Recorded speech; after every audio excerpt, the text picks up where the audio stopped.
نحمده ونصلي على رسوله الكريم أما بعد فأعوذ بالله من الشيطان الرجيم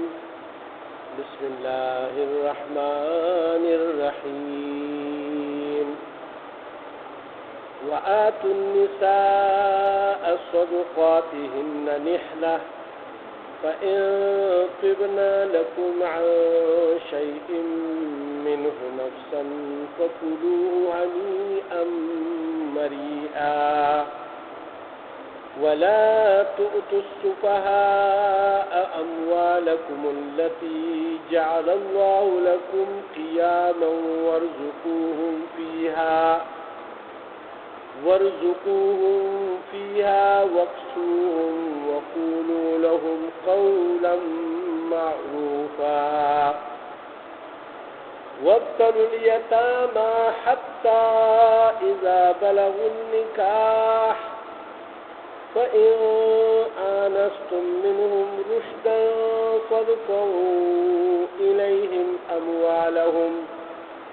ولا تأكلوها إسرافا وبدارا أن يكبروا ومن كان غنيا فليستعفف ومن كان فقيرا فليأكل بالمعروف فإذا دفعتم إليهم أموالهم فأشهدوا عليهم وكفى بالله حسيبا صدق الله العظيم. سورہ نساء کی اس دا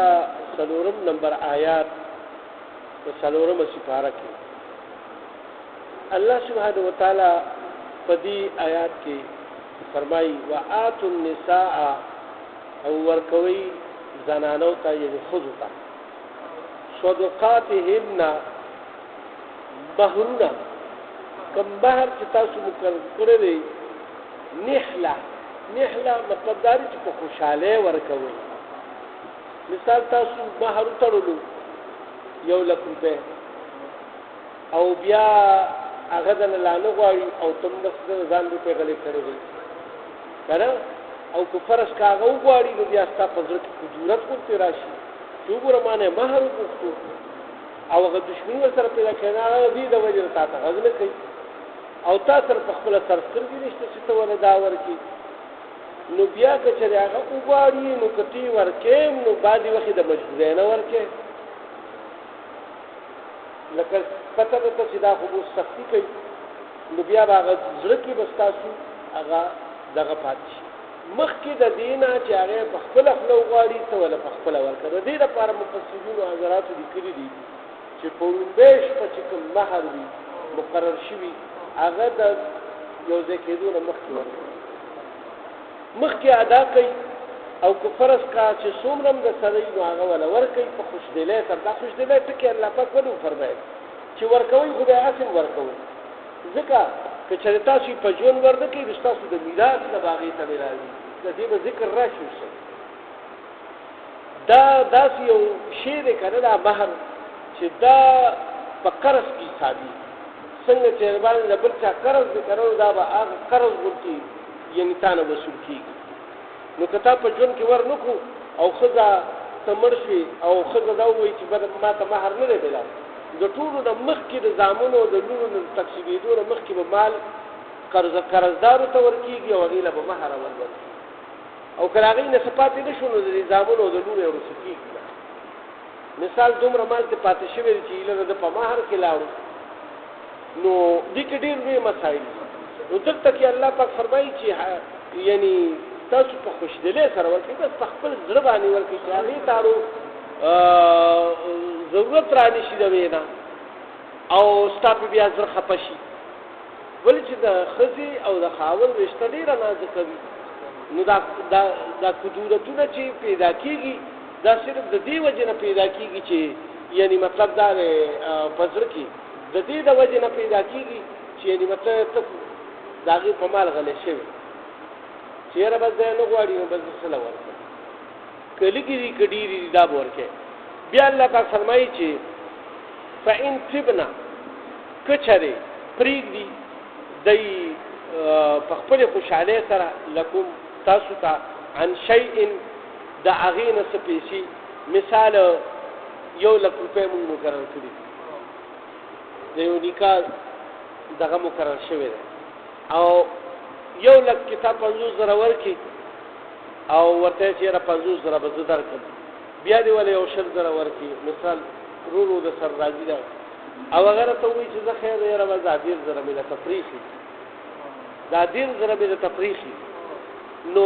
د خوشحالۍ نه وي او تم پوه شي چې دا دې د خوشحالۍ نه وي یا تا وله ورکو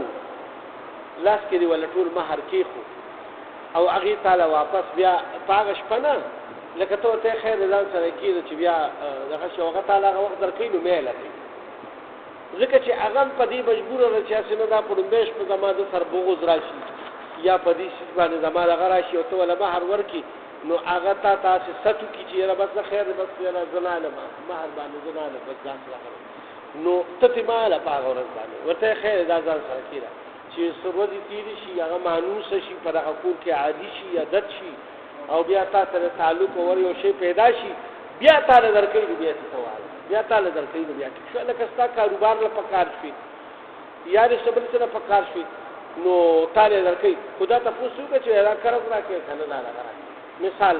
دا ټولې خبرې دې کې راځي نو دلته کې الله پاک فرمایي چې یعنې که چېرې دا په خوشدلۍ سره تاسو ته پکې څه حصه پرېږدي نو عن شیء څه لږ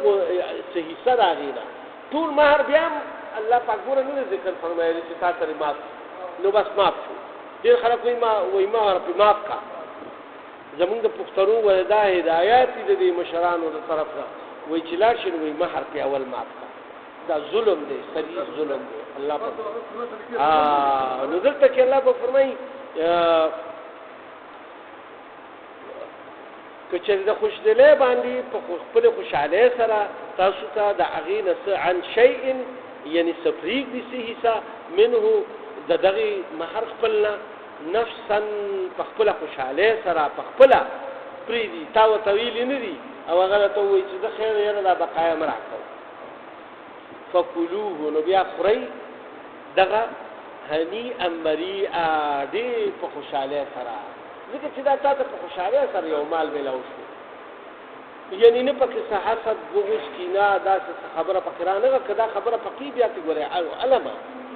چې ته دا ولې انسان ته د انسان پته لګي دی سره لهذا دا هر یو شیز ده اوس الله پاک بله خبره راکوي دا خو یو ډېره اهمه خبره تېره شوه چې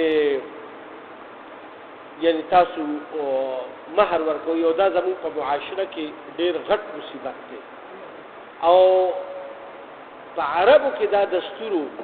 چې هغوی به دا کار کولو خو په څو طریقو سره به یې کولو هغې له هغې خپلې طریقې راویستې وې یو طریقه دا شو چې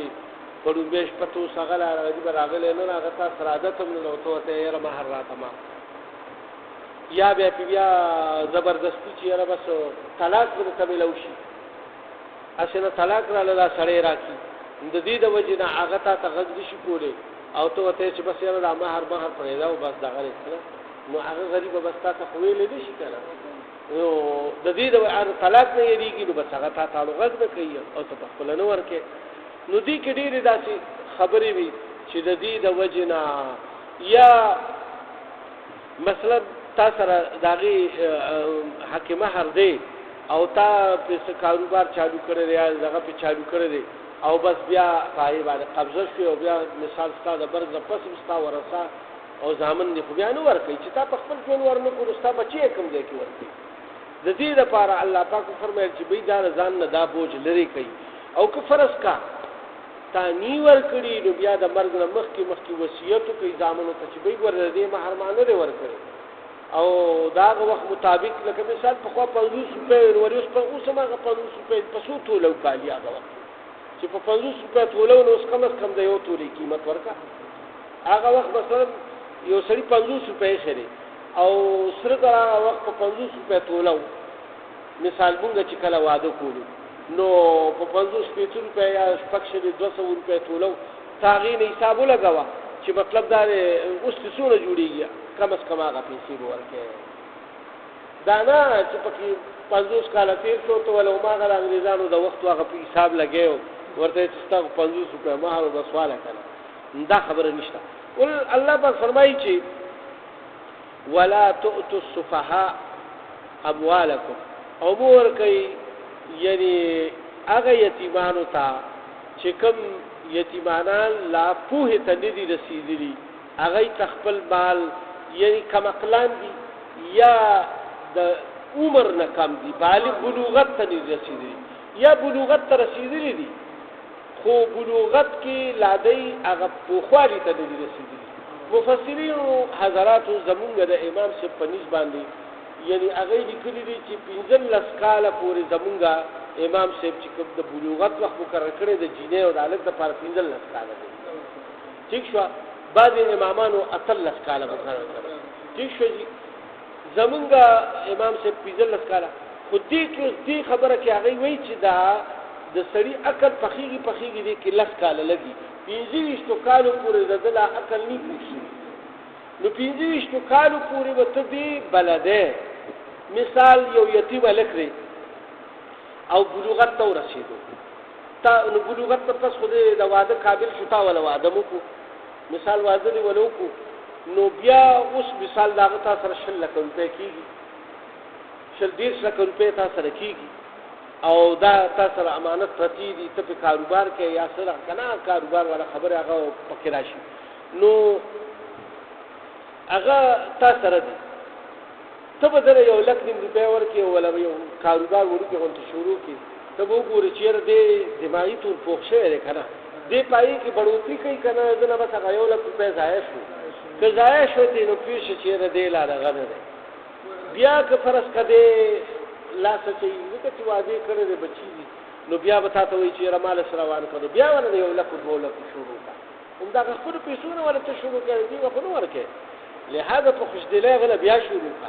بیا ولا دغه کا او نصیحت او وعظ او دغه ور سره وکړي چې بچي داسې کوا چې ستا خپل کور دی اوس ما شومان بدی دغه بدی دا بستا په کاریږي ستا ما سره امانت پروت دی انسان یې خو حکومت نه لہذا په دې طریقې سره چې کله هغه پورا تفویض چې به دې راغ شو بیا به الله پاک د هغه فرمایي چې خپل مالونه هغه ته واپس کوي کنه خو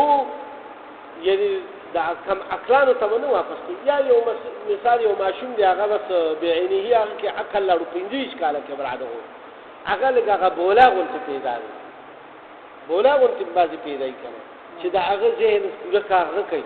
نو اغلا کو بیا ورکه بس داغه خیال به ساتي داغه به روټه داغه به جانی د هر چیز به خیال ساتي رټل سپیشل ور سره دکې کړه نو دا کار بیا الله پاک کومای چې التي جعل الله لكم قياما دا هغه مال چې جوړ کړی الله پاک تاسو د پاره ذریعہ د گزاران ورزقوهم فيها نخروي پدای باندې پدې مال کې وقسوهم او اچوي دې ته کپڑے یعنی پوشاک وقولوا لهم او وینا کوي دې ته قولا معروفا خيخي خبري ور سره کوي رټل سپیشل ور سره مکوي ګوره الله پنځو فرمایي مثال تاسو سره دغه نشته مال رښتنه وراره دی وفات شو یا رور دی وفات شو دا تاسو ضرور دي صفات شو اوس ویرونه دي هغه واره دي دا دغه حق دی کنه نو لہذا چې دا هغه کوم حق دی نو دې کې څه خبرې دي کله هغه مور لا ځوان وي او هغه بل نکاح کوي هغه خپل برخه ورکا اتم برخه کی امور له ورکا اخو شي کوي دا نه چې بس پزوري بل ورته واده کوي دا پکې نشته هغه په خوشدلې سره اومني چې هغه واده کیږي تاسو ته تاسو کې ځکه چې ګوره د شادي شوده خزي د طلاق یافته خزي د هغه په پورا نه به اخلي هغه شرمي هغه دې چې کوم جنېوي هغه لا یو پیرم نیوادي شي نه شرمېږي نو د هغه چوپ پاتې کېدل تاسو لپاره ده په بدل کې دی یعنی مثال تاسو یو ماشوم واده کوي او نابالغ خو خیر داغي خو نه هغه قبول نه بالغ شو لیکن پیدل لسقال تورسه د خو کې نه کې عیاشتا لا خو هغې واده نه دی کړی نو لهذا که ته تپوس وکړې هغه شرمېږي بل دا چې که نه ما ته دا خبرې مه کوئ نو هغه که چېرې فرض که غلې شوه نو دا د هغې حال شوه مور او پلار به ته ګورې بیا هم تپوس کوي په دې که ني جرمدار کې را ځي جرمونو کې را ځي چې بس داسې دی جینۍ رونیو په خپله خوښه باندې د دغه کا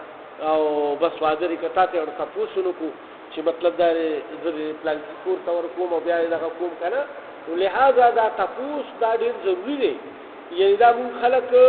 په دې کې بس وایي هلکه وایي زه کفیل یم او زه دغه یم او زه یې پلار یم او زه یې چې څه کوم نو هغه به کوم داسې به نه کوئ او که نه نو بس دا خو ګوره دا مونږ د شریعت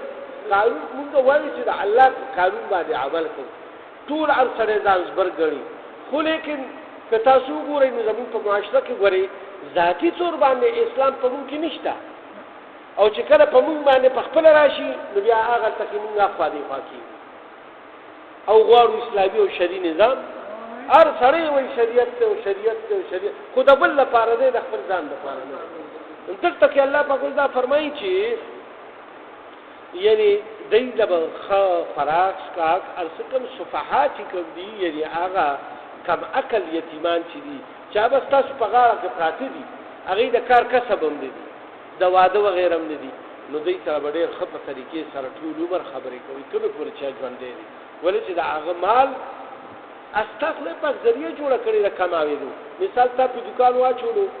نو ته د هغه په مال باندې د دوکان واچولو خو ته پکې محنت کوې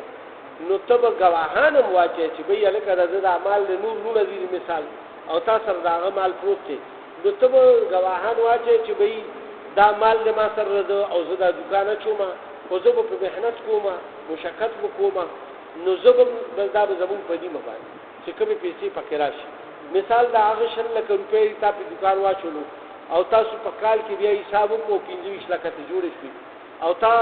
معاهده داسې ولیکله د رونو نه په دسخط یا د پردو نه په دسخط واچولو نور بیا ورونې شته چې تا سره جګړه واچوي خو ته پرې نور پردي خلک واچو خو ګواهان په واچو نو چې کله بیا هغه 25 لکه کې وایي 2.5 لکه ته خپل ځان ته 2.5 لکه باندې ته ورسي هغه به د هغه په مال کې حساب شي هغه به 2.5 شي باقي چې هغه کوم خلاص کا کړی دی نو هغه به دې ماهانه چې د هغې څومره خرچوي هغه به ترې لرې کوي نو د هغې په باره کې م الله پاک مخکې فرمایلي دي چې بهی داسې به نه کوئ چې بس په یو ځای کټوی روټۍ وشوه او بس هلکه بس پخه شوه د هغه په مال کې ډېر څه پاخل کړو نه تاسو 15 کسان یې او هغې 2 کسان دي نو د هغې به د 2 کسانو خرچه اچوي تاسو به د 15 کسانو اچوي بیا به یوه کټوی پخولی شي طریق داسې دي او الله پاک او فرمایل چې مطلب دا که داسې دي نو بیا مطلب تاسو داسې مه کوئ خو که تاسو غریبانان یې نو خیر دی بیا په یو ځای پخوئ خو په اعتدال سره ولې چې د هغه خصمانه کوئ د هغې کې تاسو وخت لګي دغه اوس الله پاک به مخکې دلته کې ګوره دا ټولې خبرې مخکې را روانې وابتلوا الیتامه بیا په ابتلا کې واچوئ یعنی ازمایش کې واچوئ په امتحان کې واچوئ دا یتیمانو لره حتی تر دې پورې اذا بلغوا النکاح تر دې پورې چې هغې ورسېږي د نکاح وخت ته مثال ماشوم بلوغت ته ورسېدو او نکاح وخت راغو ته ولې نکام کې او بیا امتحان به په هغې باندې واچوي چې مطلب دا دی اوس ما ته څه وایي اول چې مطلب یې وړوکې کاروبار به ونه شروع کړي د 1 لک نومو روپو 100 لکه روپۍ دي ټولې پیسې وله یخمش نه ورکوي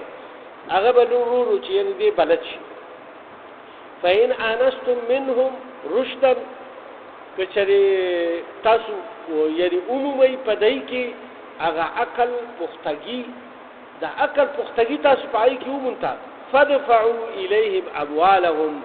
نو بیا ورکوئ دی ته خپل ټول مالونه بیا ورته حواله کوئ خپل مالونه ولا تاکلوا او مخورئ اسرافا په فضل خرچې سره وبدارا او زر ان یکبروا د دې یارې نه چې دی به لوی شي او بیا به مانو د اعمال اخلي مثال تا سره 100 لکه روپۍ دي بس چې هغه څو باندې بلوغت ته رسي تا په بیا ګز ګنبد کړي ولا ټولې لکه چا تپوس وکړي که دی هغه پیسې یاره بس هغه خو بس ورو په دې باندې ما ولګولې نو دا ورو روزانه دا خوراکونه دي او دا پیسې او دا خرچونه دي او دا هغه تا ته پته نه چې دا ټولې خرچې کېږي پلان کې او ډینګار نو الله سره خدا کار نشي کولی لہذا الله پاک د هر چا په زړه باندې په دل او دماغ باندې هغه دغه نو هغه خو مطلب دا چې بس ستا په لاس کې دی ارڅ نو ځکه الله پاک فرمایي چې یو خو د دې یې فضول خرچي به پکې نه کې اعتدال سره به خرچ چلے دویم نمبر یعنی زر به خرچ کې چې هغه ځوانه طرف یو تا ټول مال ولا وړاو کړی دا څه بنه کوي الله پاک فرمایي چې خپه طریقې سره ومن کان غنیا کچره تاسو کې سو غنی وي فليستعفف نو بیا هغه پکادي چې هغه خو بالکل د ایمان نه ځان بچي هغه بیا لا کټه روټه کوي او هغه سره شریک کوم چې بس اړو لکه د شک نه راځي ولې چې ته غنی کته چره او ومن کان فقیرا او کته ته غریبي فليأكل نو بیا پکاره چې دې ته وخوري بالمعروف او په طریقې سره چې دې په خدمت کې لګېدل کار روزګار دا هغه ټول څه کوي کنه نو دې ته د خدمت دومره عوض چتای چې بس څومره مناسب وي دا نه چې مثال د 15000 روپے کیږي او دې ته 50000 چتای ها یا دا شانتي 15000 کیږي او 10000 چتای نو دا څه نه په معروفه طریقې سره فایده دفعتم او کله چې بیا د هغه بقایا مال دته واپس کوي الیهم دیتا اموالهم مالون رضی فاشهدوا علیهم نو بیا گواهان جوړ کوي په دای باندې وکفا بالله حسیبا او کافی دی الله پاک حساب غشتي ګور دلته کې الله پاک د حساب خبره وکړه د گواهه خبره ونکړه وای گواهان په جوړ کوي خو تاسو سره حساب کتاب الله ورکړي تاسو دا موای چې بس بي حساب بي کتاب بازار سبا ورکو بازار ارته ته حرب کو تاسو د زړه الله ته پته را چې تاسو په کوم ګوره په یو سره په نیک دلې سره نو دته به ثواب ملو شي د یو یتیم خدمت کی د یو یتیم خیال ساتي په نیک دلې سره نو دته به ثواب ملوي